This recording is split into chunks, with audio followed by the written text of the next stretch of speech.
Qatar government की तरफ से पहले 1 लाख वैकेंसीज़ का हमारे पास कोटा अवेलेबल था और हमारे प्राइम मिनिस्टर साहब के शहबाज शरीफ साहब के दौरे पे कोटा 2 लाख का हो गया था। ये हमारी अपनी नेग्लिजेंस समझे हमारे डिपार्टमेंट्स की, हमारे मेडिकल सेंटर्स की कि ये हम आज तक तकरीबन 46,000 लोग भेज चुके हैं कतर में। 2 लाख हम भेज सकते थे, हमने 46,000 भेज पाए। 46,000 भेजे हैं और उसके अंदर सबसे बड़ा जो हमें प्रॉब्लम आ रहा है वो मेडिकल का आ रहा है। यहाँ पे सिर्फ 2 मेडिकल सेंटर क्यों हैं 2 सिर्फ? ये हुकाम बाला इन मेडिकल सेंटर्स और इनकी उनसे पूछे कि जी वो इधर 2 मेडिकल सेंटर्स क्यों हैं। ये किसने फैसला किया कि सिर्फ 2 मेडिकल सेंटर होंगे? क्या इसके लिए कोई एडवर्टीजमेंट हुआ, कोई या ये कतर गवर्नमेंट ये डिसाइड करती है? ये किस तरीके से होता है? देखिए कामरान साहब, ये कतर गवर्नमेंट के पास जाके इस कंपनी ने जाके फ्रेंचाइज ली।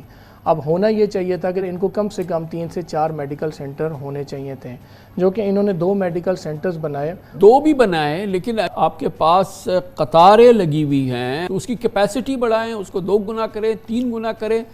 ये क्या है? हमने प्राइम मिनिस्टर साहब को भी लेटर लिखा, हमने फेडरल मिनिस्टर साहब को भी लेटर लिखा।